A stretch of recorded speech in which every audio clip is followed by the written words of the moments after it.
Hola, ¿cómo están? Hola, hola. Buenas tardes. Voy a sacar voz. ¿Cómo están? Bien.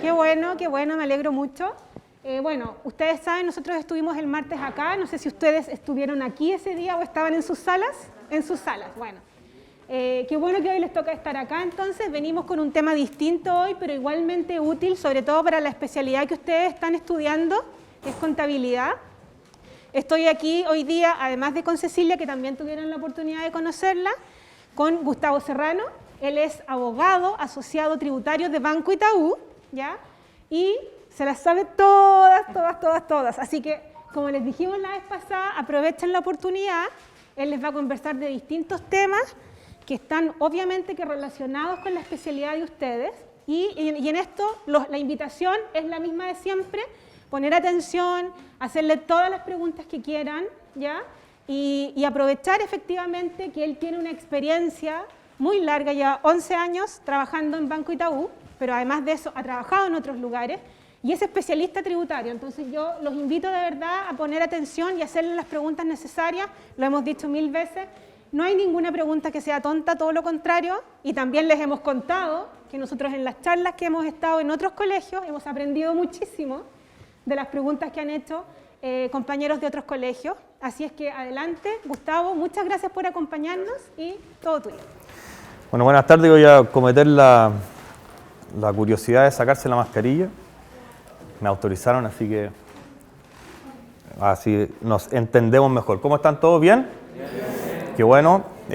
Bueno, la idea hoy día vamos a conversar sobre legislación tributaria en general.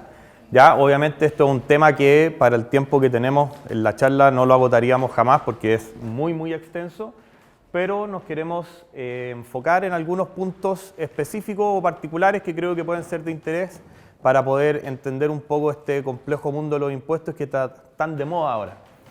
Si tienen ahí, como les decía la Anita, si tienen cualquier duda, por favor la hacen, me interrumpen nomás sin ningún problema. La idea es que acá todos vayamos aprendiendo.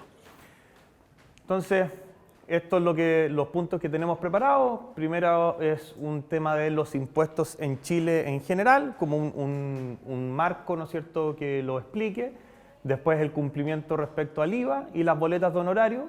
El punto 2 y 3 van a ser bien prácticos porque ahí hay pantallazos de la página del servicio y todo, entonces para que ustedes más o menos sepan cómo funciona o cómo pueden emitir una boleta, cómo se ven, cómo se buscan, etcétera, etcétera.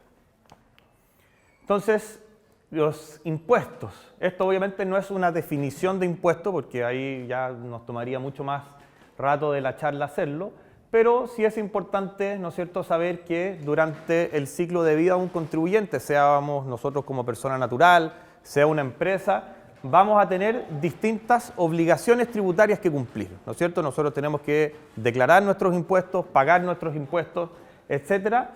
Y dentro de la clasificación que podemos hacer de los impuestos, hay algunos que se ven respecto a la naturaleza y la periodicidad, es decir, cada cuánto tiempo hay que irlos declarando o pagando.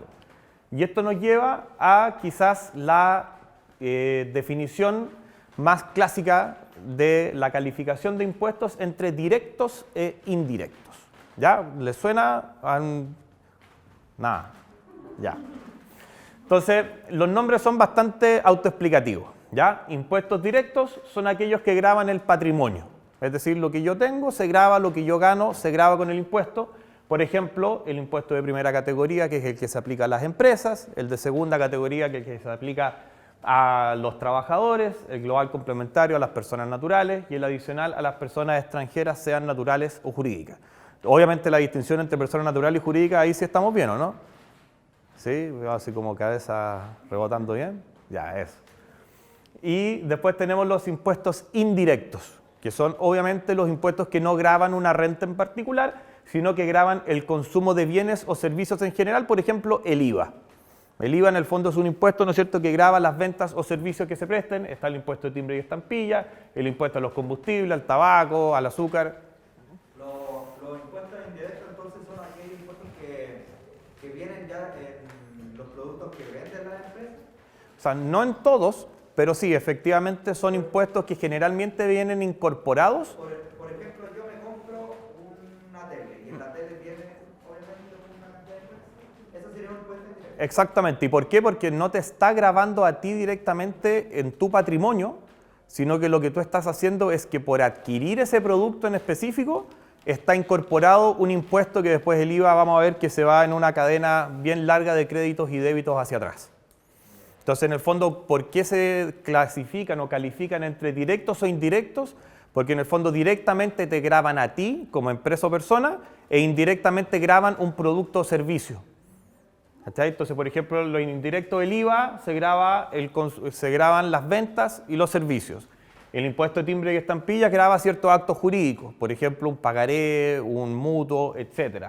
El impuesto a los combustibles grava el combustible, el impuesto a los tabacos, el impuesto al azúcar, etc. El impuesto verde, etc. ¿Cachai? Que grava actividades específicas que el Estado decide afectar con un impuesto por ciertas externalidades o beneficiar con ciertos tratamientos tributarios especiales porque son actividades, por ejemplo, la educación está exenta de IVA porque se entiende que recargarla no tiene mucho sentido.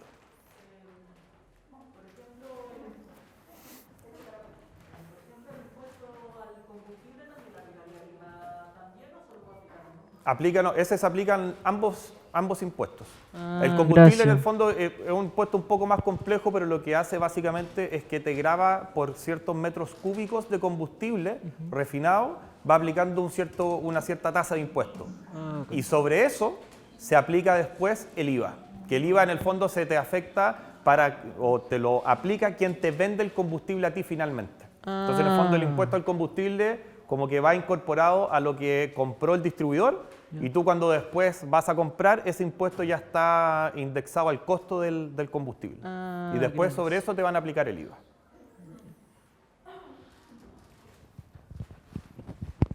Entonces, entendiendo eso, ¿no es cierto? Después podemos clasificarlos también de acuerdo a la periodicidad. Dijimos en un principio que era naturaleza, periodicidad. Hay impuestos mensuales e impuestos anuales, básicamente.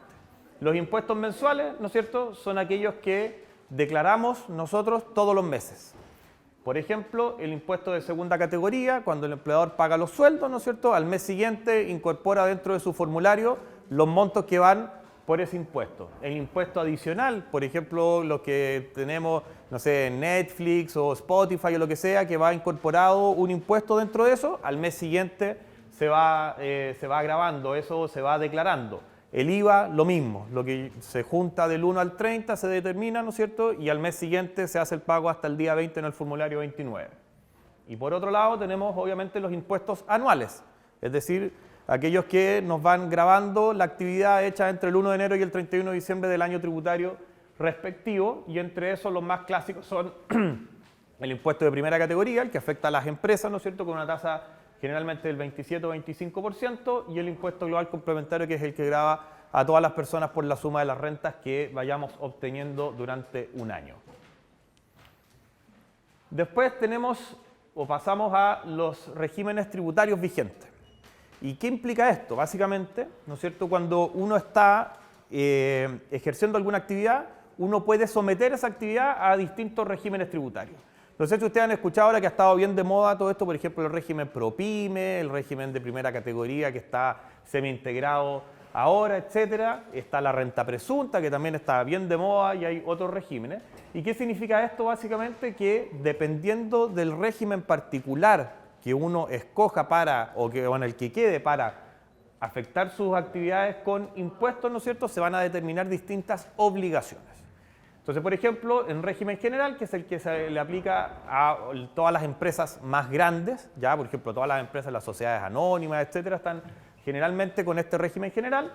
Eso implica que ellos van a pagar una tasa de impuesto de primera categoría, es decir, el impuesto a la empresa es de un 27% sobre la renta líquida imponible que determinen, y sobre ese impuesto pagado, cuando los socios o accionistas se lleven la plata como dividendos o etcétera, van a poder utilizar una parte de ese crédito contra sus impuestos personales, que es un 65%. ¿Ya? Después está el régimen ProPyme, que tiene una tasa base de un 25%. Ahora, por el tema del COVID, tenemos una tasa especial del 10% que se aplica hasta este año.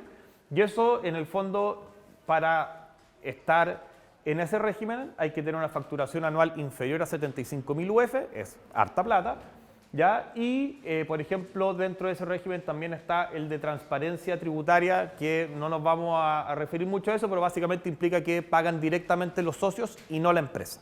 ¿Ya?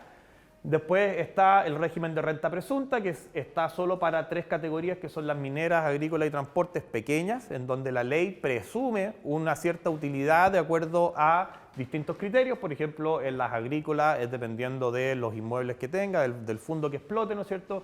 Las mineras dependiendo del precio de la libra de cobre durante el año, transporte de acuerdo a los camiones que tenga, etcétera. Y hay otros regímenes más pequeños, por ejemplo, los kioscos, la pequeña minería, peluquería, etcétera, que se los menciono a nivel general. Y después, obviamente, ya entendiendo o teniendo estos conceptos fijados, nosotros vamos a ver qué obligaciones están para el ciclo de vida del contribuyente. El ciclo de vida del contribuyente, básicamente, uno pudiera tenerlo o hacerlo algo parecido, ¿no es cierto?, a como el ciclo de vida de los seres vivos que a uno le pasaba cuando era pequeño en ciencias naturales, ¿no es cierto?, que decía que nacen, se reproducen y mueren. Bueno, acá digamos que nacen, ejercen sus actividades porque eventualmente no se reproducen, pero también pueden morir, ¿ya?, por causas voluntarias o ajenas a su voluntad, obviamente. Entonces, en el fondo, todo esto que hace el contribuyente durante su vida va a estar sujeto a distintas obligaciones. Tenemos, por ejemplo, primero el inicio de actividades. Cuando yo creé una empresa o como persona natural, por ejemplo, yo como abogado voy y aviso al servicio, ¿sabe qué? Yo voy a ejercer una actividad en la cual puedo obtener ciertas rentas que van a estar afectas a impuestos. Y eso es un inicio de actividades. ¿Y cuál es el inicio de actividades? Básicamente, ¿en qué se grafica? En que, por ejemplo, ustedes van a poder emitir una boleta de honorarios. Para emitir una boleta de honorarios, previamente tienen que haber iniciado actividades. Una empresa para emitir una factura tiene que haber iniciado actividades. Una, no sé, empresa consultora para emitir boletas por asesorías también tiene que haber iniciado actividades. Después tenemos, obviamente, el cumplimiento mensual, que no es otra cosa que lo que vimos recientemente de estos impuestos mensuales, ¿no es cierto?, que las empresas todos los meses tienen que ir declarando y eventualmente pagando, si así corresponde por las determinaciones. Y también tenemos, por ejemplo, la modificación de información. ¿Qué pasa, por ejemplo, si yo constituí una empresa con un amigo y después incorporamos a un tercer amigo a la sociedad, por ejemplo? Eso es una modificación de los estatutos y al modificar los estatutos yo tengo que ir del servicio y mantener siempre la información de la empresa actualizada. ¿Ya? Eso siempre es una obligación del contribuyente. Y por último, si es que ya nosotros después de esta empresa llevamos hartos años, nos cansamos, ya nos queremos ir para la casa o no nos fue bien o lo que sea, yo termino la empresa o la matamos, ¿no es cierto? Y ahí tengo que hacer un término de giro. Es decir, yo le aviso al servicio, ¿sabe qué? Yo ya no voy a hacer nada más, yo hasta acá quedo con mis actividades, determinemos los impuestos que queden y nos vamos todos para la casa felices. Así que esas son básicamente las obligaciones que están durante el ciclo de vida. Básicamente doy aviso de que existo, cumplo mis obligaciones y doy eventual aviso de que dejo de existir. El inicio de actividades, bueno, esto ya lo veníamos conversando, ¿no es cierto?, en la lámina anterior. ¿Qué es lo que yo le tengo que decir al servicio? ¿No es cierto? Primero, ¿qué voy a hacer? Yo soy una empresa, por ejemplo, que vamos a tener una fábrica de ropa y yo voy a fabricar ropa, entonces yo le digo al servicio, ¿sabe qué? Mi actividad va a ser la manufactura textil. Perfecto. Eso va a tener ciertos tratamientos, ¿no es cierto? Si esa manufactura va con IVA, va sin IVA, va, ¿no es cierto?, tiene algún régimen especial, por ejemplo, voy a tener, no sé, una distribuidora de combustible, tengo que pagar el impuesto a los combustibles o no, etcétera. ¿Cuál es la dirección de la empresa? ¿Dónde voy a desarrollar mi actividad? Yo ahí, por ejemplo, puedo utilizar, ¿no es cierto?, yo arrendé un local para mi fábrica, ¿no es cierto?, para mi manufactura de textiles, y en este local, ¿no es cierto?, yo tengo un contrato de arriendo que me van a decir que yo pago, no sé, 100.000 pesos al mes en arriendo y eso me va a determinar otras obligaciones como, por ejemplo, la patente municipal. Porque las empresas a las municipalidades, o dicho de otra manera, las municipalidades a las empresas le cobran un impuesto por el ejercicio de una actividad comercial dentro de la comuna. ¿Ya? Esa patente municipal se paga una vez al año en 2 cuotas, ¿ya? Y va a ser determinada con un monto mínimo de una UTM, que ahora son más o menos 60 lucas, y un monto máximo que va a depender del capital propio tributario, que es bastante alto al que puede llegar. Después, ¿qué sistema de facturación utilizaré? Yo tengo, ¿no es cierto?, esta compañía de manufactura de textiles, y puedo decir al servicio, mire, sabe que yo voy a hacer pocas actividades. La verdad es que yo pretendo hacer solo ciertas cosas, voy a tener pocos proveedores, entonces pretendo que voy a tener, la verdad es que no tantas ventas, entonces yo puedo ocupar el sistema que el servicio pone a mi disposición para hacer la factura. Es un sistema gratuito que está en la página del Servicio de Impuesto Interno y al que uno puede acceder sin mayores problemas. Ahora, si yo pretendo hacer muchas ventas y muchas actividades y qué sé yo, probablemente voy a optar por un sistema de mercado que voy a integrar dentro de la página del servicio, que son proveedores que ya vienen previamente validados por el servicio y que me van a permitir tener una mayor flexibilidad para hacer las facturas. Por ejemplo, que yo ¿no es cierto?, integro en mi computador el sistema y voy emitiendo ahí sin tener que necesariamente ingresar a la página del servicio. Ahora está todo esto con facturación electrónica ya hace varios años. Los únicos que quedan sin facturación electrónica son aquellos contribuyentes que están localizados, digamos, en lugares donde no hay mucho acceso a Internet. Por ejemplo, que uno va, no sé, muy al norte o muy al sur y en lugares que son muy recónditos, ahí es donde probablemente te van a entregar todavía la boleta de papel.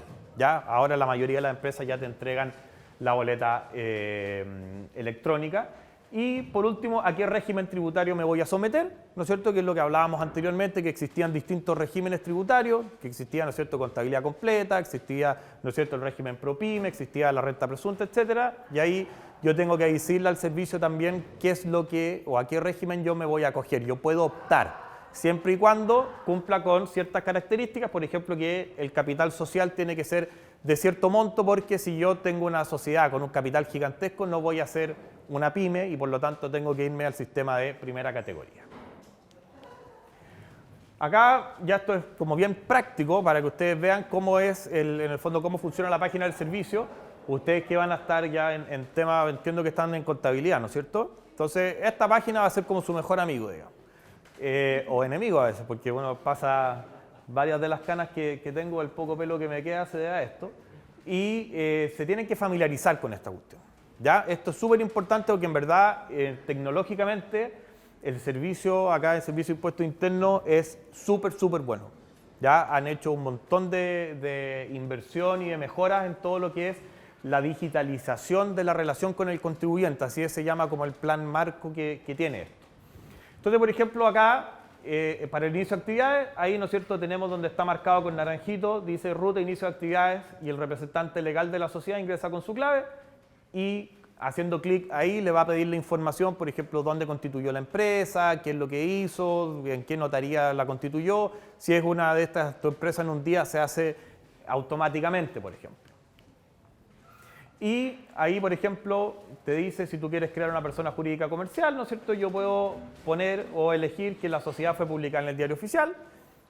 Varios abogados tenemos las mañas de hacer todavía las sociedades por notaría, ¿no es cierto? Entonces, ahí yo tengo que escoger esa alternativa para efectos de dar toda la información que se requiere para informarle al servicio, y esto va a terminar, ¿no es cierto?, en la obtención del RUT. Y ahí es cuando ya la empresa nació tributariamente para todos los efectos, ya tengo mi RUT así como lo tenemos todos, ¿no es cierto?, ese número que nos identifica y nos sigue hasta el final de nuestros días. Ahora, todo esto también se va linkeando una vez que nosotros creamos la empresa, la tenemos constituida, tenemos nuestro RUT, estamos contentos, entusiasmados, ¿no es cierto?, por ejercer nuestras actividades, y vamos a decir, bueno, ¿qué es lo que yo tengo que hacer? Y ahí es donde entran ustedes. Ahí entran siempre los contadores o los asistentes de contabilidad, ¿no es cierto?, las personas que nos ayudan a tener todo ordenado y todo registrado. Y acá en el fondo lo que siempre se va viendo primero es el cumplimiento mensual. ¿Por qué? Porque los meses pasan más rápido que los años, ¿no es cierto? Así que obviamente todos los meses nosotros tenemos que ir cumpliendo con nuestra declaración de IVA, con la declaración de las retenciones, por ejemplo, en las boletas de honorarios que a nosotros nos emiten como empresa, van a haber retenciones que están incluidas ahí y uno también las tiene que declarar porque eso es un pago por cuenta, ¿no es cierto?, del contribuyente. Vamos a declarar también el impuesto que se haya aplicado a las remuneraciones de los trabajadores que nosotros tenemos en la empresa. Si realizamos algún pago al exterior, eso también puede haber sido afectado por algún tipo de impuesto. El PPM, ¿no es cierto?, que es el pago provisorio o provisional mensual, que se paga a cuenta de los impuestos de fin de año, etcétera, etcétera. Luego, ¿no es cierto?, les comentaba que tenemos nuestra empresa, estamos funcionando, tenemos nuestro RUT, vamos haciendo nuestro cumplimiento mensual, ¿no es cierto?, como corresponde, y en algún minuto yo quiero cambiar algún aspecto de la empresa. Le quiero cambiar el nombre, me quiero cambiar de tipo social, porque, ¿no es cierto?, las sociedades pueden ser limitadas, pueden ser una sociedad por acciones o SPA, una sociedad anónima, etcétera. Entonces, si yo cambio cualquiera de esas cosas, cambio mi dirección, por ejemplo, oye, ¿sabéis que acá no me gustó tanto esta comuna, en la otra comuna hay mejores, no sé, mejores calles para poder hacer la manufactura textil o, qué sé yo, la energía es más estable, vaya a saber lo que uno quiera. Quiero cambiar, por ejemplo, quiero aumentar y ahora no solo quiero hacer manufactura textil, sino que además quiero vender chocolate. Bueno, todo eso yo se lo tengo que informar al servicio. También en la página web tengo que tener la documentación de respaldo. Por ejemplo, me cambio de comuna, ¿qué es lo que hago? Llevo mi contrato de arriendo, por ejemplo. Quiero hacer, por ejemplo, cambié, ¿no es cierto?, de actividad, tengo que llevar o una modificación de la escritura donde haya ampliado el giro de la sociedad o simplemente darle aviso al servicio, sabe que ahora yo voy a vender chocolate además de hacer los vestidos que estaba haciendo. Y como les comentaba anteriormente también, siempre es súper importante entender o tener súper claro que el contribuyente, o sea, cada uno de nosotros somos los obligados y responsables para que nuestra información esté al día y actualizada en las bases del servicio. O sea, esto al final no se hace solo.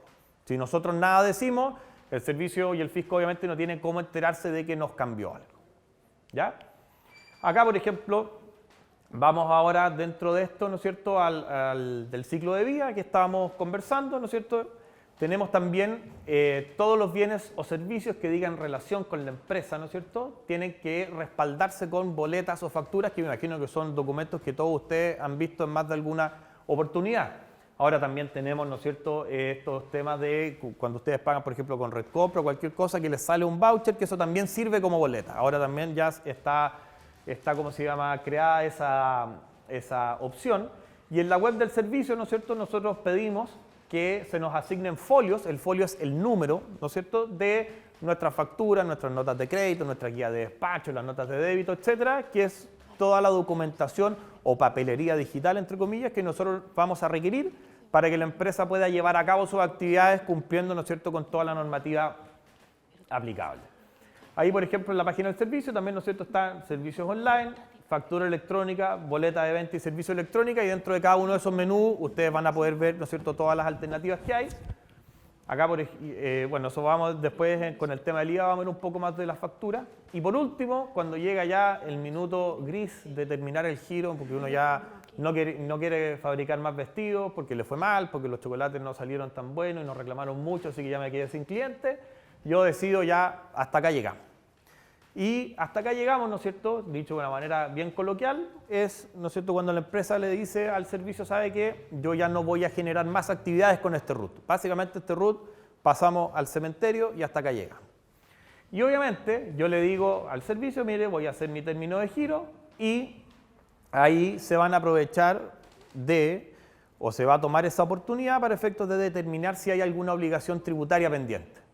Por ejemplo, mire señor, usted va a terminar su giro en junio, ya, pues, pero usted no me ha declarado los impuestos de enero a junio de este año, entonces ahora me los paga, ¿ya? Y ahí eso es un trámite que es bastante complejo, porque en el fondo nosotros tenemos que informarle al servicio no solo que yo termino mis actividades, sino que además decirle, por ejemplo, mire, yo dentro de esta empresa tenía mis máquinas de chocolate, y las máquinas tienen un valor, ¿no es cierto? Y yo sé qué voy a hacer con eso. Se lo doy a los socios, lo vendo, me lo quedo, lo traspaso. Hay distinta data que hay que darle al servicio y cada una de esas cosas obviamente va a tener un efecto tributario. Si yo vendo mi máquina, es un ingreso para la empresa. Si yo a la máquina se la asigno a los socios, puede ser un retiro o puede ser una distribución del capital final. Hay distintas cosas que se pueden ir viendo. Y por último, si la sociedad esta no hemos hecho nada durante 3 años, 36 meses, el servicio tiene la facultad de decir, ¿sabe qué? Usted que ya no hace nada, hasta acá llegamos nomás y por lo tanto se aplica lo que se llama el término de giro de oficio. ¿Ya? O sea que el servicio automáticamente nos dice hasta acá llegamos. Eso se hace generalmente 2 veces al año, en junio y diciembre, y que el servicio publica una lista de RUTs en la página web donde dice ya todos estos contribuyentes están fuera o ya nosotros terminamos el giro porque ya no tienen actividades. Vamos ahora, no sé si hay alguna pregunta al respecto de esto que ha sido bien por encima, obviamente, pero no sé si alguien tiene alguna duda o le quedó algo dando vuelta de lo que hemos conversado. ¿No? Ya, todo un 7 entonces. Sí. Igual, al final igual también podemos... Sí, siempre. Sí. O sea, cuando quieran hacer preguntas, levantan la mano y encantado piensen nomás. por mientras que pueden preguntar o comentar. Si no hay preguntas, después los profes hacen la prueba y puro 7, así que estamos bien. Vamos a ver ahora, ¿no es cierto?, que ya pasamos muy por encima de lo que es el ciclo de vida del contribuyente, obligaciones básicas, etcétera. Vamos a irnos... Cuénteme. Como contador, ¿qué sería? ¿Cómo? Espérese. Nosotros como Disculpa, ¿puedes hacerla de nuevo? Lo que pasa es que por eso ando con un micrófono para que... O sea, nuestra labor como contador, ¿qué sería hacer? ¿Llevar el registro de todos los meses o especialmente? Mira, Esa es mi pregunta. ¿Qué sería nuestra labor? La labor, digamos, del contador, ¿no es cierto?, es súper importante para la empresa y generalmente lo que a ustedes le tienen que haber pasado en contabilidad la primera clase es que la contabilidad es el reflejo de la situación de la empresa a una fecha determinada. Eso es como lo clásico que a uno siempre le enseña. Es decir, si tú llevas los libros contables, tú vas a poder ver a una fecha determinada si la empresa está ganando plata, perdiendo plata, si está bien, si está mal, que si tiene trabajadores, si no tiene trabajadores, el inventario que tiene, lo que ha comprado, lo que ha vendido, etc. Entonces, ¿qué es lo que hace el contador básicamente? O sea, pues, de una manera muy genérica, el contador con todos los registros que tiene la empresa, es decir, por ejemplo, con todas las facturas, con las boletas, etcétera, va conformando distintos libros. Ustedes yo imagino que ya han hablado en su clase del libro diario, del libro mayor, etcétera. En todo eso, ¿no es cierto?, uno va registrando todos los movimientos de la empresa que tienen un efecto económico. Que eso también lo tienen que ver, me imagino que también lo vieron con sus profesores, ¿no es cierto? Todos los efectos o actos que tienen una consecuencia económica se registran en la contabilidad. Y lo que tú vas a ver con eso, ¿no es cierto?, es que te va a permitir esa información desde un punto de vista contable financiero, saber cuál es la situación específica de la empresa a una fecha determinada. Normalmente uno eso lo ve en base anual. En el año nos fue así, ¿no es cierto? Mira, compramos tanto, vendimos cuánto, invertimos en esto, nos fue bien, nos fue mal, etcétera. La empresa, el resultado final es que ganó 100. Ah, pero ya estamos todos contentos. O, en el fondo, por ciertas cosas contables, ¿no es cierto? Por ejemplo, invertimos mucho en maquinaria, entonces hicimos un gasto de caja bien importante para comprar activos fijos, que yo espero que en este ejemplo que poníamos, ¿no es cierto?, de la persona que estaba manufacturando los vestidos, yo espero que acá en 5 años más voy a recuperar la inversión y me va a ir bien después. Eso el contador en el fondo va llevando todo el registro y el historial de todas las operaciones de la empresa. Y desde el punto de vista tributario, obviamente todos esos registros tienen consecuencias tributarias. Porque, por ejemplo, si nosotros vamos a comprar una máquina, nosotros esa máquina la tenemos que depreciar. ¿Por qué? Porque la máquina durante el tiempo va perdiendo su valor. No vale lo mismo que yo me compro algo nuevo ahora o que yo me lo compro usado, ¿no es cierto? O lo que yo me compro nuevo ahora no vale lo mismo hoy día que en 10 años más que yo lo haya usado o yo lo haya ido utilizando. Entonces con el contador me va a poder decir, ¿sabes qué? Yo, por ejemplo, voy a depreciar esta máquina de manera lineal, es decir, por ejemplo, en 10 años, si fuera la vida útil de la máquina, yo 10 años, si me costó 1000, cada año mi gasto por depreciación son 100. ¿Qué significa eso? Que la máquina que me valía 1000, el año 1, el año 2 me vale 900, el año 3 me vale 800, el año 4 700, etcétera, etcétera. Y yo puedo decir, ¿sabes qué? Acá tenemos una buena oportunidad, como la empresa, por ejemplo, tuvo un resultado mayor, podemos aplicar, por ejemplo, la depreciación acelerada. ¿Qué significa? Que yo me puedo ir a 1/3 de la vida útil. O sea, que en estos 10 años yo la puedo depreciar, por ejemplo, en 3. Entonces, en vez de decir que la máquina vale 1000 en el año 1, 900 en el 2, yo voy a decir el año 1 vale 1000, el año 2 vale 700, el año 3 vale 400 y me estoy tomando un gasto mayor. Entonces, el contador, en el fondo, con todo el registro que va haciendo, también empieza a tener una visión general de la empresa y las situaciones de la empresa.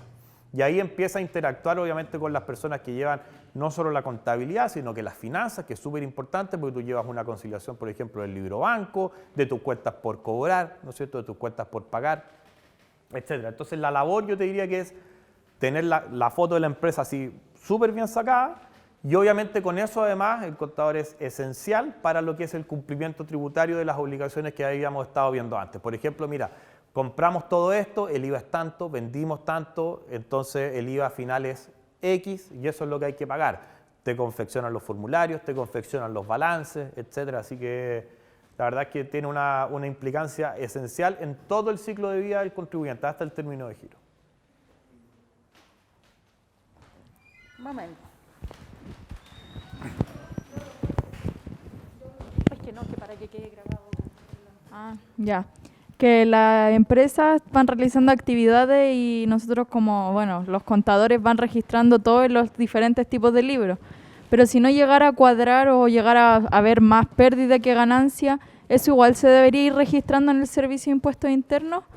¿O solamente se va registrando cuando sí funciona como corresponde la empresa? O sea, que el funciona como corresponde tiene implícito en la pregunta que la empresa funciona cuando gana. y las empresas ganan y pierden. O sea, tú puedes tener un año que te vaya bien, otro año que te vaya mal. Y tú cuando te va mal, igual cumples con todas tus obligaciones, solo que en tu formulario 22, que es donde declaras los impuestos anuales, vas a determinar un resultado de pérdida. Y esa pérdida, ¿no es cierto?, tú al año siguiente la vas a usar, en fondo, esto hay que pensarlo como un saldo de arrastre. Tú terminas el año con 100, ¿no es cierto?, y el año siguiente, por ejemplo, pierdes 100, vaya a quedar eventualmente con 0. Pero si tú pierdes 100 y el año siguiente ganas 100, el resultado también se te va a 0. Entonces se te empieza a conciliar los resultados generales. Entonces tu obligación de declarar es siempre la misma. Lo que puede cambiar es si de esa declaración se deriva un pago. Porque si tú pierdes, obviamente no tienes un impuesto a la renta que pagar. ¿Cachai? Entonces la diferencia un poco va por esa parte. Más que por el cumplimiento mismo, va por los efectos de ese cumplimiento.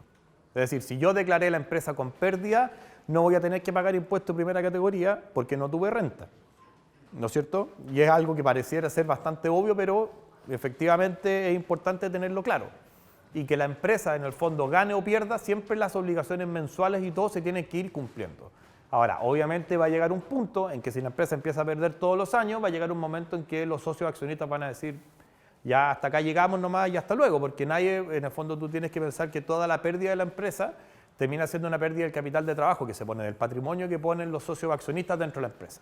Y ese patrimonio te va a durar un cierto tiempo, ¿no es cierto? Y cuando se acaba, bueno, los socios tendrán que ver si ponen más o simplemente hasta ahí llega y bueno, y ahí entramos ya a un proceso de liquidación o lo que se conocía antes como quiebra. Otra pregunta acá. ¿Qué entidad se encarga de manejar los impuestos y qué hacen con ese dinero?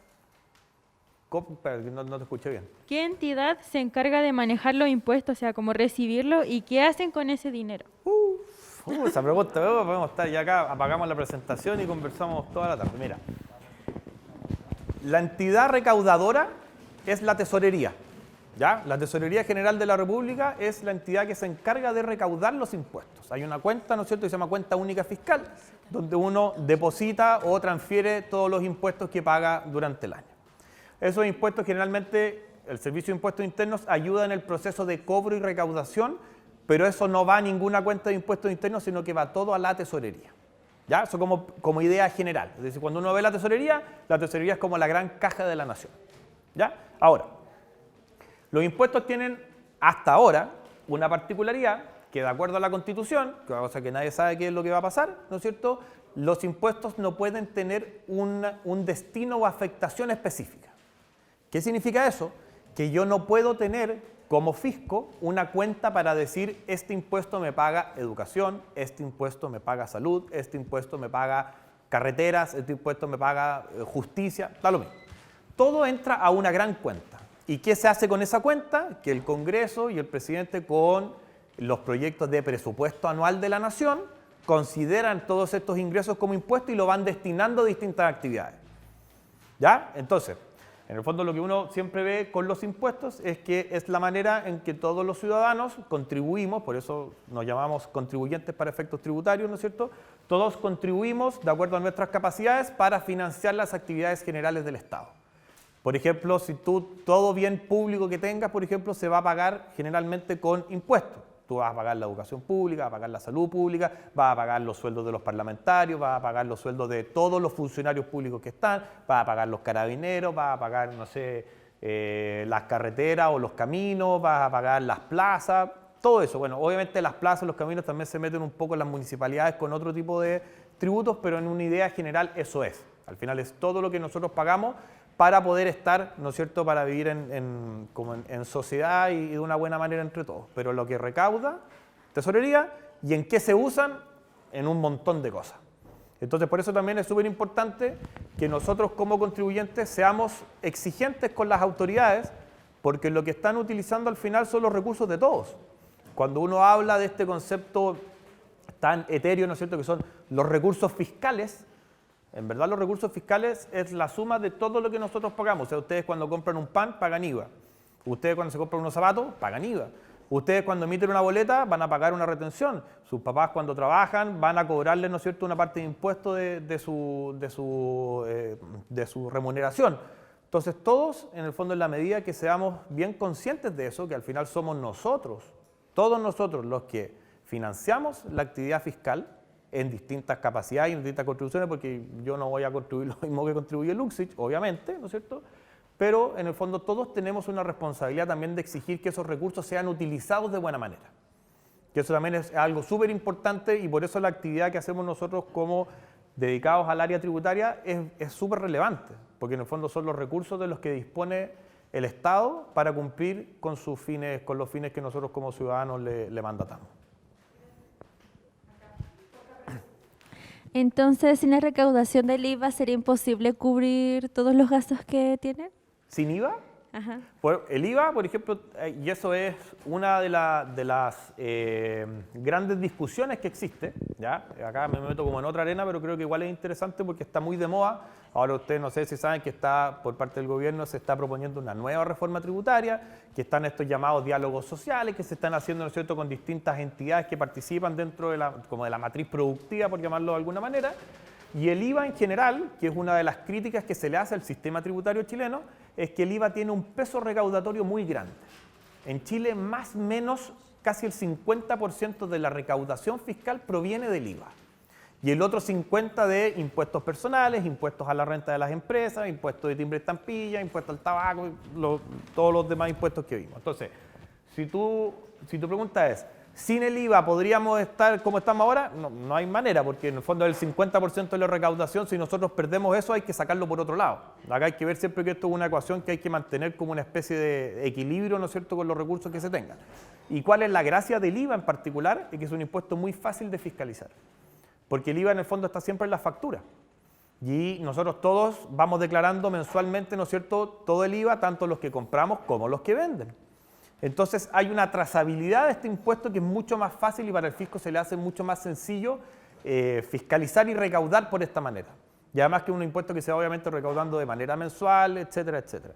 Uno podría debatir largamente sobre si el IVA es justo o injusto, si la tasa es buena o es mala, pero la experiencia comparada dice que también muchos países tienen tasas mayores y muchos países tienen tasas menores.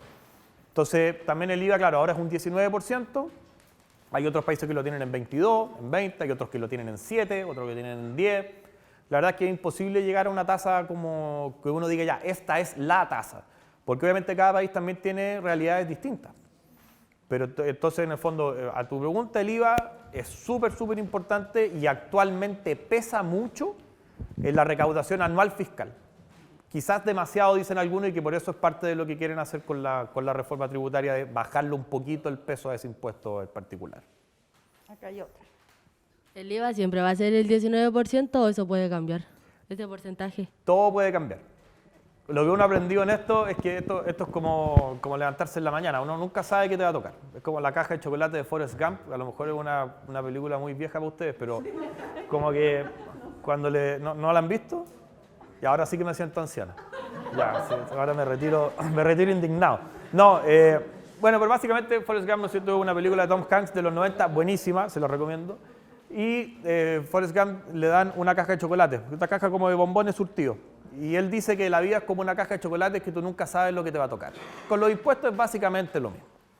El IVA estuvo en 18, estuvo en 17, ahora está en 19. ¿Puede cambiar? Siempre puede cambiar. Ahora, la parte en Chile que es bien particular es que el IVA es único y plano para todo.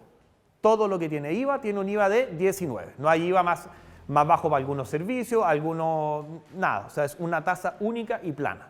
Siempre puede cambiar, pero actualmente ya hace ya un buen tiempo está fijado en 19 y todas las actividades grabadas o afectas con IVA tienen ese mismo impuesto. Usted tiene que haber escuchado a veces también que se da esta conversación, ¿no es cierto?, del IVA diferenciado para ciertos productos, mira que la harina, mira que los libros, mira, un montón de servicios que van diciendo, mira, esto puede ir con un IVA menor, podemos sacarlos de IVA, ¿no es cierto?, etcétera. Esas son discusiones que han estado todavía en el plano teórico, pero al menos hasta donde yo sé, nunca ha habido una tasa de IVA diferenciada. O sea, ahora es 19 plano para todo.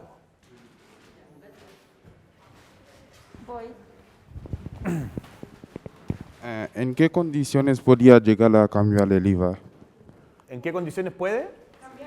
Cambiar. Bueno, va a haber ahora un cambio importante. Yo me imagino que condiciones tú te refieres a en qué sentido puede cambiar. O sea, que ahora graba ciertas cosas y después otras, la tasa, así, o ¿sí?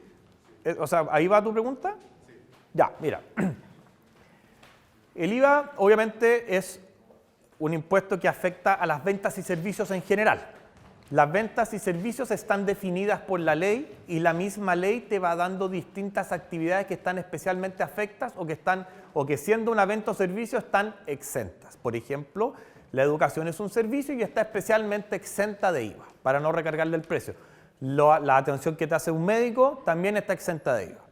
Entonces, ahora, por ejemplo, se aprobó el año pasado, o a principios de este año, este famoso tema de la PGU. No sé si ustedes lo escucharon ahí en las noticias, está la pensión garantizada universal. Y para financiamiento de eso se hizo una modificación tributaria, ¿no es cierto?, donde se amplió un poco la base del IVA a servicios que hasta este momento no estaban afectos. Dentro de eso se afectó, por ejemplo, todas las empresas de consultoría. Por ejemplo, empresas de contabilidad que hasta ahora están exentas, desde el próximo año van a estar afectas a IVA. Entonces, el legislador, ¿no es cierto?, el Congreso siempre tiene la potestad de modificar, ya sea el hecho grabado, es decir, la actividad que genera un impuesto o una actividad que debe ser grabada con impuestos, puede modificar las tasas, por ejemplo, pasar de un 19 a un 18, de un 19 a un 20 o lo que sea, ¿no es cierto?, puede cambiar la periodicidad, ahora, por ejemplo, existe también la opción a veces de postergar el IVA por 60 días, es decir, siempre eso puede cambiar. Los parámetros bajo los cuales eso cambie van a depender mucho de la discusión que se dé, ¿no es cierto?, a nivel legislativo. En el fondo el Congreso es el órgano, hasta ahora, ¿no es cierto?, el Congreso puede ser a la Cámara de los Diputados y Diputadas o el nombre que vaya a tener, es, ¿no es cierto?, la institución particular en donde se discuten estas cosas mediante iniciativa especial y específica del Presidente de la República, hasta el momento. ¿Otra pregunta había por acá? Ahí dice que se aplicó la norma del IVA en el 74, o sea, ¿antes había otro modelo o no había? Claro, la normativa aplicable, en el fondo, es la ley que nos rige hasta el día de hoy. Tanto la ley del IVA como la ley de la renta son decretos ley del año 74. El IVA es el DL es decreto ley 825, la renta es DL 824. O sea, fue un combo que vino junto. Obviamente, de lo que estaba en ese momento a lo que hay ahora ha cambiado muchísimo. Y uno muchas veces se pregunta, bueno, si ha cambiado tanto, ¿por qué mejor no hacen una nueva ley y hasta luego? Pero la verdad es que queda por tema histórico y de conveniencia, queda así. No tiene mucho tema en el particular. Anteriormente a eso, obviamente, había otro estatuto, otras tasas, habían distintas regulaciones que se daban, pero yo de lo anterior al 74, la verdad es que más que haber leído alguna vez por interés como medio académico, no te podría responder mucho porque desde yo 74 todavía no nacía, entonces no siempre he aplicado este decreto de ley. Acá hay otra pregunta. ¿Qué pasaría con las compras y ventas que se hacen en línea? ¿Qué pasaría con los impuestos? Buena pregunta. En línea, bueno, hay que diferenciar ahí, ¿no es cierto?, las compras nacionales e internacionales. ¿Y quién te vende? Se supone que el IVA, por regla general, grava las actividades que lleva a cabo un vendedor. Y el vendedor, en el fondo, podemos ser cualquiera de nosotros. El vendedor no se imagine que es solo una empresa que venda, sino que en el fondo la ley dice que es cualquier contribuyente que por cantidad, frecuencia de operaciones se entiende que lo hace de manera habitual. ¿Ya? Eso es, o sea, por ejemplo, si tú todos los días estás vendiendo Super 8 afuera de tu casa, pueden decir, es que él es vendedor porque todos los días hace exactamente lo mismo. Y tú podías estar una vez al mes, pasáis alguno y, bueno, quizás no vaya a ser vendedor. Entonces, cuando uno compra en línea, ¿no es cierto?, por ejemplo, no sé, Mercado Libre o algo así, va a depender de quién te venda. Si te vende una empresa, probablemente tu compra va a ir con una boleta asociada y todo, y esa empresa hizo esa venta mediante una plataforma distinta. Si tú compras, por ejemplo, en AliExpress o que compráis fuera, se supone que el IVA deberían recargártelo cuando llega a Chile en aduana. Ella, en el fondo, aduana es ahí la entidad encargada de hacer el cobro del IVA. Puede ser que llegue a tu casa sin pago de IVA, pero eso en el fondo hay un tema en el arancel aduanero que las compras inferiores a $30 están exentas de IVA generalmente, pero eso también siempre va a quedar a criterio del fiscalizador o del inspector de aduana que te toque. O puede ser que a veces por el volumen gigantesco de paquetes que ven, se pasen algunos que debieron haber pagado impuestos y no paguen, pero eso es como una anomalía, o sea, no es algo normal. Ya, continuamos o hay más preguntas. ¿O quieren conversar más del Congreso? ¿No? ¿De Forrest Gump? Tampoco. No, qué depresión. Todos los viejos se ríen acá y todos los jóvenes se ríen. Estamos, ya. Bueno, en el fondo esto ya lo fuimos conversando, ¿no es cierto? Entonces vamos a ir viendo, ¿no es cierto?, ahora cuáles son los conceptos para determinar si el bien o servicio se encuentra afecto a IVA. El IVA, básicamente, cuando uno ve la ley, el DL 825 del 74, dice impuesto a las ventas y a los servicios. Uno le dice IVA porque es impuesto al valor agregado, pero en el fondo los hechos gravados con IVA son las ventas y servicios. Es decir, ¿qué actividades están afectas? Aquellas que configuren un hecho grabado. En principio, una venta o un servicio. ¿Ya? Actividades exentas son aquellas actividades que, pudiendo ser un hecho grabado, son, ¿no es cierto?, exentas por ley. Por ejemplo, como les comentaba antes, educación, por ejemplo, salud. Por ejemplo, transporte. Cuando usted compra un pasaje para ir en bus afuera de Santiago o en avión, para lo que sea, eso tampoco lleva IVA. ¿Por qué? Por norma especial. Y lo otro está, ¿no es cierto?, es una actividad no grabada, ¿no es cierto?, que son actividades que no son ni ventas ni servicios, que en el fondo no tienen por qué estar afectadas a un impuesto que no les corresponde. ¿Cuáles son los documentos que respaldan el IVA? ¿Ya? Nosotros hablamos acá con la pregunta del compañero que nos preguntó, ¿no es cierto?, por el tema de la labor del contador, vimos el tema de estos libros, ¿no es cierto?, que ustedes van preparando y cómo se van registrando todos estos hechos económicos, ¿no es cierto?, que afectan la vida de la empresa. Entonces, todos estos hechos económicos para efectos tributarios van a estar respaldados en algún documento. ¿Ya? Los documentos más clásicos, ¿no es cierto?, son las facturas, las boletas, las notas de crédito, las notas de débito y las guías de despacho. Yo me imagino que ustedes conocen los documentos o quieren que están, digamos, como relativamente definidos, ¿cierto? Las facturas, ¿cuál es la diferencia? Y la pregunta clásica, ¿cuál es la diferencia entre una factura y una boleta? La diferencia para quien la emite, acá tenemos que ver que esto es como la comunicación, el emisor y el receptor, en la factura es básicamente lo mismo. Quien emite la factura, quien recibe la factura. Si quien recibe la factura es una persona natural o que no tiene giro, da lo mismo que te emitan una factura o una boleta porque tú el IVA no lo vas a ocupar. ¿No es cierto? Tú eres como la última parte de esta cadena. Si tú eres una empresa y tú compras, por ejemplo, en lo que el ejemplo que hemos utilizado durante toda esta charla, ¿no es cierto? Tú compras las máquinas para los vestidos, después vas a comprar género, como tú después vas a vender, a ti te va a interesar que te facturen el género porque vas a poder aprovechar el IVA que viene recargado en esa factura. Entonces, en el fondo, la diferencia entre una factura y una boleta se va a dar generalmente respecto a quien recibe ese documento, no a quien lo emite, porque para quien lo emite siempre va a ser un ingreso. ¿Ya? Las notas de crédito y las notas de débito se van a dar cuando hayan diferencias en las facturas, por ejemplo, que tú compramos, ¿no es cierto?, 10 tipos de género y uno venía malo y yo se lo devuelvo, me van a hacer una nota de crédito para rebajarme ese valor de la factura, o en vez de pasarme 10 géneros me dieron 11, me van a dar una nota de débito donde yo tengo que pagar una diferencia, etc. Y la guía de despacho son aquellas que se emiten para efecto de documentar los traslados de mercadería. Por ejemplo, si nosotros tenemos el 19% de IVA, ¿no es cierto?, vamos a ver acá, hay dos ejemplos, estas son facturas reales, que obviamente le copié ahí la parte que nos interesa, ¿no es cierto?, y uno tiene un monto neto, sobre ese monto neto se recarga el IVA del 19 y nos da el total a pagar. Entonces acá, ¿qué es lo interesante?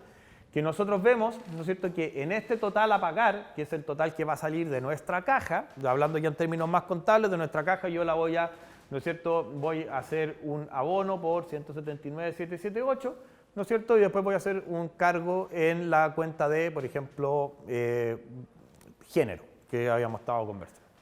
Entonces, así se refleja en las facturas, y cuando tenemos, por ejemplo, en una factura exenta, nos vamos a dar cuenta que no tiene IVA. Es decir, hay solo un monto total, por ejemplo, la factura por asesorías que hasta este año siguen estando exentas, yo voy a simplemente recargar 500.000 pesos y esa es la factura total.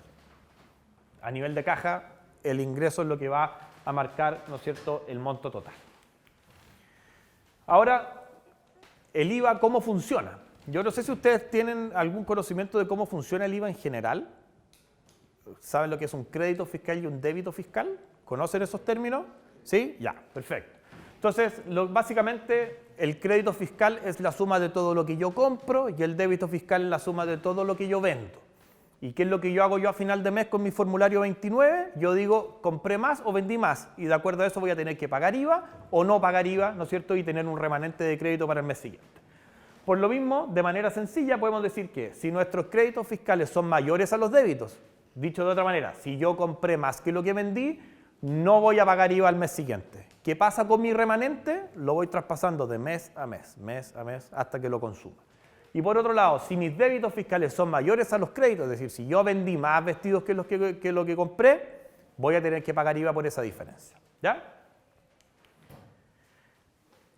Ahora, otros conceptos para tener presente. Uno es el tema del crédito fiscal que les comentaba y este remanente que nos va quedando de mes a mes, ¿no es cierto? O sea, si yo lo que tengo 100.000 pesos de crédito fiscal de remanente entre mayo y junio, y en junio, por ejemplo, tengo 80.000 pesos de débito fiscal, me van a quedar 20.000 que voy a proyectar a agosto y así sucesivamente. No tiene prescripción. Prescripción, en el fondo, es el término que los abogados utilizamos para describir, ¿no es cierto?, la extinción de un derecho, en este caso, que es el crédito fiscal. El crédito fiscal no prescribe, siempre uno lo puede seguir arrastrándose adelante. Y otro tema que es importante considerar, que acá la verdad es que también podríamos hablar un montón de rato de esto, es la proporcionalidad. Y bueno, que ustedes miran para arriba y dicen, bueno, ¿de qué está hablando este tipo con la proporcionalidad? Y básicamente nosotros vimos que los hechos o los actos que ejecuta una empresa pueden ser hechos afectos, hechos exentos, hechos no gravados, ¿no es cierto? Teníamos esa como trilogía de conceptos. Y con eso, ¿qué pasa, por ejemplo, si una empresa tiene dentro de sus actividades, tiene actividades afectas y actividades exentas al mismo tiempo? Me miran así como, ¿qué estaba diciendo? Por ejemplo, una clínica, que usted va y se atiende con un doctor que le cobra 10.000, por ejemplo, y después le van a vender un remedio en la clínica. Ahí la clínica, si es el mismo RUT que le está vendiendo, está generando al mismo tiempo actividades exentas y actividades afectas, ¿no es cierto? Entonces, ¿es correcto que utilice todo el crédito fiscal o no?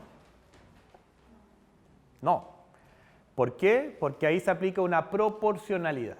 ¿Y qué significa la proporcionalidad? Que en términos muy simples, porque la ecuación es un poco más compleja, es determinar o poder determinar, ¿no es cierto?, qué porcentaje de nuestros ingresos corresponden a actividades afectas, qué porcentaje de nuestros ingresos corresponden a actividades exentas, y ahí poder determinar una proporción de mi crédito fiscal. Si les enredo más la ecuación, también yo me puedo ir a distinguir, ¿no es cierto?, cuáles bienes en específico están destinados a generar actividades únicamente exentas y cuáles bienes están destinados a generar únicamente actividades afectas. Entonces, la proporcionalidad es un concepto que es un poco más complejo que entender como una suma de una y otra cosa y que se los planteo para que ustedes lo tengan, para que por último después cuando lo vean en clase me imagino que les suene la campanita de a qué hace, ¿no es cierto?, mención eso. Ahora bien, como les comentaba, ¿no es cierto?, también anteriormente, he dicho muchas cosas, lo tengo claro, pero sé que esto se los comenté, ¿no es cierto?, que estamos todos ahora afectos a la digitalización de nuestra relación con el servicio. Es decir, todo lo que nosotros hacemos en materia tributaria ahora está respaldado electrónicamente. Y esto llevó a que los famosos libros de compra y venta que nosotros teníamos y que ustedes probablemente ya han visto, ¿no es cierto?, haya cambiado a una cosa que ahora se llama el registro de compra y venta. ¿Y qué significa esto? Que básicamente dentro de la página del servicio todas las compras y todas las ventas que tenemos los contribuyentes están registradas automáticamente porque se generan de manera electrónica. ¿Ya? Entonces ya no es necesario tener de respaldo los libros clásicos estos que uno hacía la contabilidad a mano y que los veía así, ya no es necesario tener ese respaldo. ¿Ya? Y eso está ahí también, por ejemplo, en el menú de factura electrónica del servicio, uno se mete al registro de compras y ventas. Tiene, por ejemplo, ahí un periodo que seleccionar, por ejemplo, en este caso es julio del 21, y ahí nos va a dar, por ejemplo, nos va a estar mostrando todo. Entonces, ¿qué nos va a mostrar acá? Acá estamos en las compras, ¿no es cierto? Y el registro de compra, ¿qué es lo que tiene? Tiene, ¿no es cierto?, el resumen por documento. Fíjense las cosas que aparecen acá, porque ya si están mirando la pantalla y he logrado captar su atención de alguna manera, ya hay algunas luces que deberían estar llamándole la atención. Por ejemplo, que aparece un factor de proporcionalidad. Ustedes se fijan ahí, dice factor de proporcionalidad. que en este caso es 1. ¿Qué significa que sea 1? Que en el fondo no hay proporcionalidad. ¿Ya? Por ejemplo, dice acá que este contribuyente, ¿no es cierto?, ha comprado y que todas las compras han estado registradas en facturas electrónicas, que ha comprado 4 o se han emitido 4 facturas de compra, que tiene un monto neto, acá un IVA no recuperable porque el contribuyente en este caso es una empresa de asesorías que no está afecto a IVA. Entonces, ¿qué pasa con ese IVA? A ver, no se recupera, ya, pero ¿qué significa que no se recupere? Que forma parte del costo de lo que usted compró, ¿ya? Eso es lo que significa. Entonces dice, en el fondo, que el monto total de las compras del periodo son estas 324.000 pesos, que es la suma aritmética de ambas cosas. Luego, yo por ejemplo acá tengo también una venta. Y yo acá veo que esta empresa, ¿no es cierto?, durante el periodo ha emitido 3 documentos por 9.430.000 pesos y que eso es lo que ellos vendieron durante el periodo, ¿ya? Ahí yo puedo acá, por ejemplo, tener boletas u otros documentos que no necesariamente hayan estado cargados en el sistema del servicio. Esto es el sistema de facturación gratuita del servicio. Los sistemas de mercado tienen de repente otra interfaz mientras lo que se ve, pero lo que muestra es básicamente lo mismo.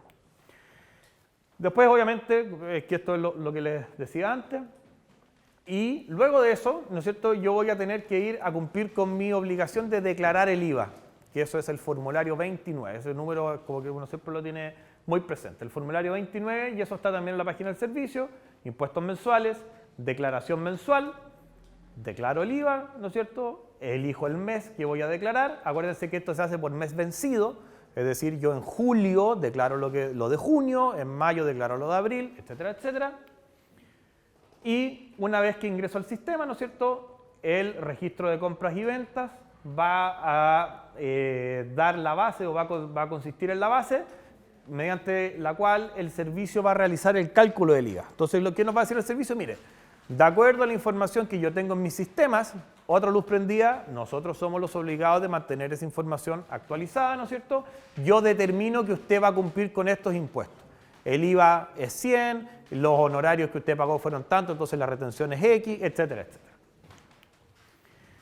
Así que ahí terminamos con el tema del IVA. No sé si hay alguna otra pregunta al respecto de...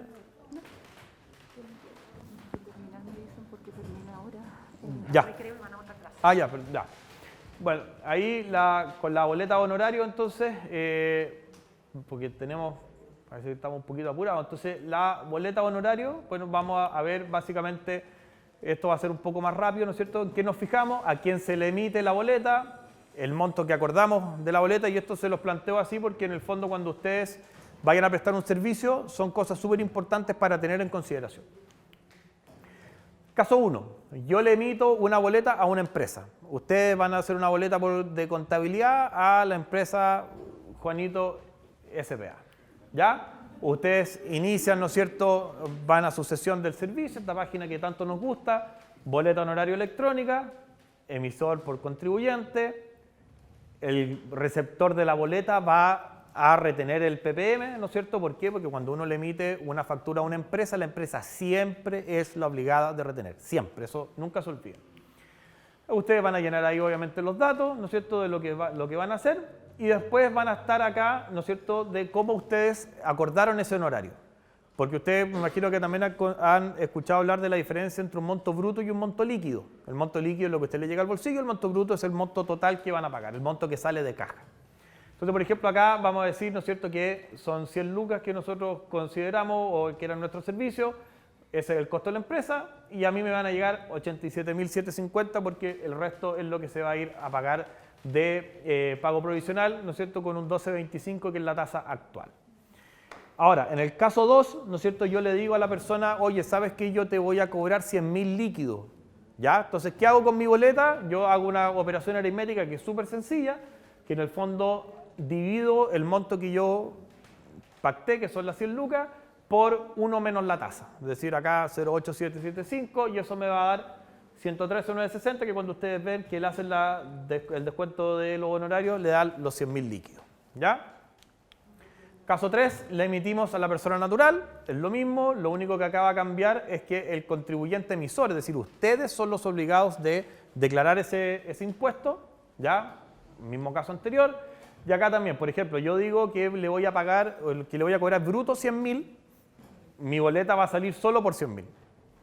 Pero yo después voy a tener una obligación posterior de pagar este impuesto, que este impuesto está con la tasa del año pasado, ahora serían 12.250.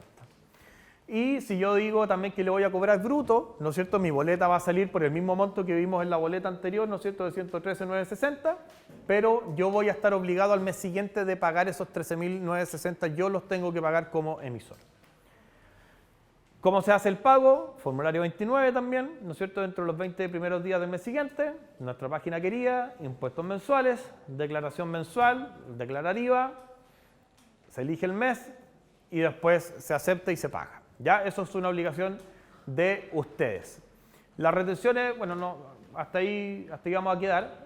Las retenciones simplemente en el fondo nos van a implicar un crédito respecto al impuesto que ustedes tengan que pagar. ¿Ya? Es decir, en el fondo, si ustedes tienen más retenciones que el impuesto determinado, significa que ustedes le van a devolver plata cuando llega la devolución, ¿no es cierto?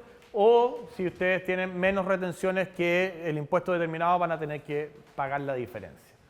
Así que eso es, no sé si hay, o no sé si tenemos tiempo para más preguntas. Me dicen que parece que no mucho, pero yo igual les quería agradecer, chicos, y antes que se levanten, y si es que hay alguna consulta que la respondan, quería felicitarlos porque estuvieron muy interactivos todos.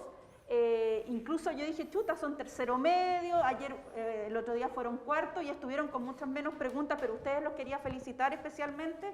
Se nota que están preparados, que han puesto atención en clase y estuvieron súper buenas las preguntas. Le queremos agradecer también a Gustavo, la disponibilidad y todo.